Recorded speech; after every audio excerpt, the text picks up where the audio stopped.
कस के ताली बजनी चाहिए,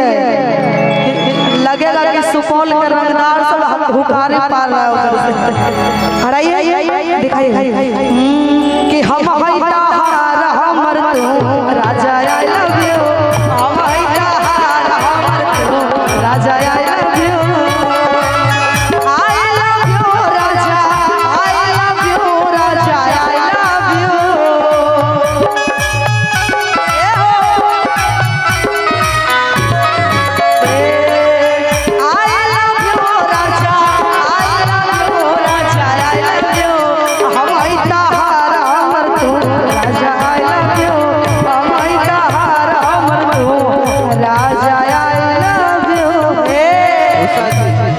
भाभी तो बोल दी, भाभी की तरफ से तो हम लेडीज सिंगर थे, एक लड़की सिंगर थे तो लड़की होने के नाते बोल के लिए हम बोलते नहीं, भैया बोलेंगे, आप तो सब मंच पर बोलते ही हैं। आज भैया से गवाएंगे, भैया अब 2 लाइन गाइएगा कि सेम टू यू रानी, आर सेम टू यू रानी, सेम टू यू, हे रानी, सेम टू यू रानी, सेम टू यू, हे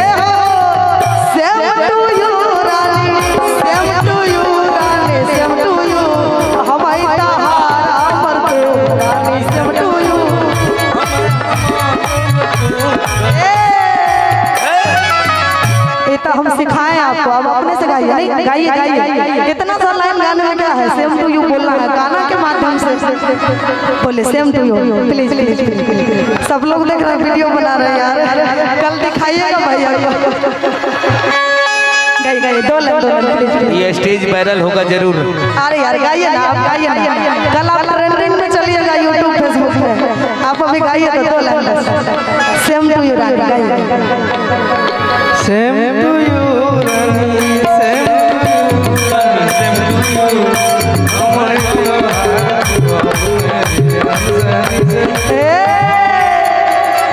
अब आप लोग म्यूजिक थोड़ा देर बंद रखिए,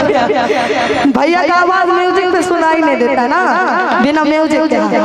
थोड़ा सा माइक ऐसे सटाइएगा ना तो ज्यादा आवाज आता है, देख रहे हैं हम आपसे कम जोर से बोल रहे हैं फिर भी इतना आवाज जा रहा है, इसलिए थोड़ा सा माइक को और पास लीजिए, लगाइए, आप लोग बजाइएगा नहीं, थोड़ा देर गाइए गाइए इतनी जोर से, भैया भैया प्लीज। सेम टू यू रानी, सेम टू यू रानी, सेम टू यू, हम होई तोहार तू हबू हमार रानी, सेम टू यू। जोरदार ताली बजनी चाहिए, ओ सेम टू यू रानी, सेम टू यू रानी, सेम टू यू,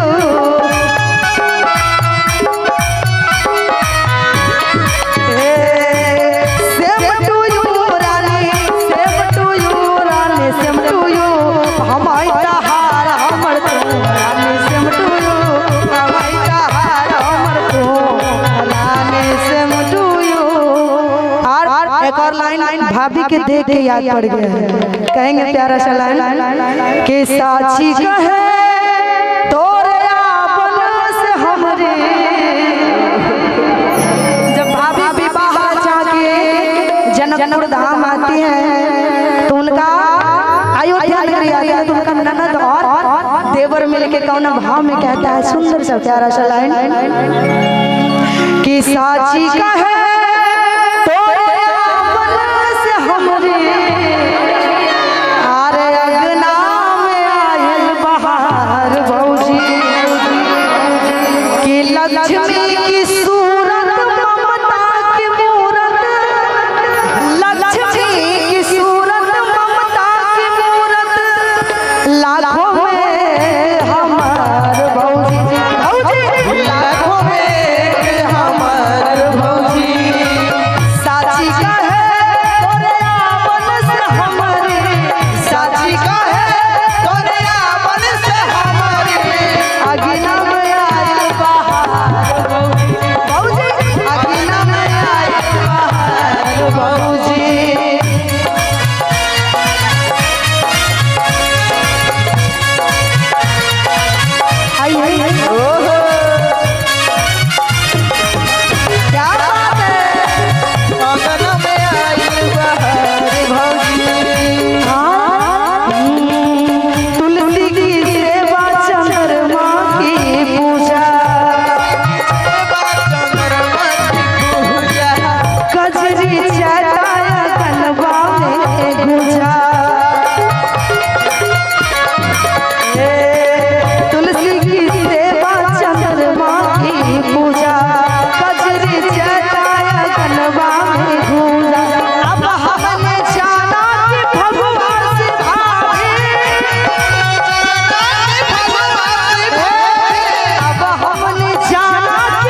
रही हूँ भाभी से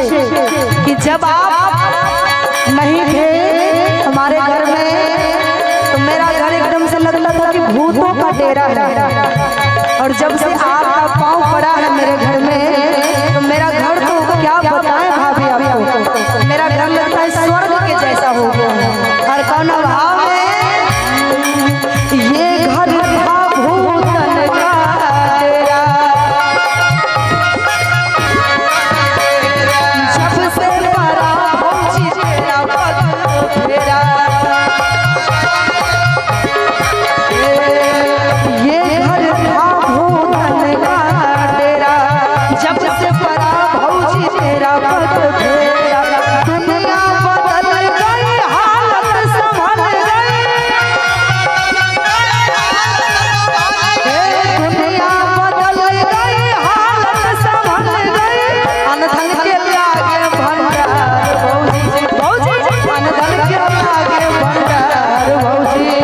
लक्ष्मी की सूरत ममता की मूरत, लक्ष्मी की सूरत ममता की मूरत, लाखों में हमार भौजी, लाखों में हमार भौजी, लाखों में हमार, लाखों में हमार भौजी, लाखों में हमार भौजी। ननद और देवर मिलकर ये बातें बोलते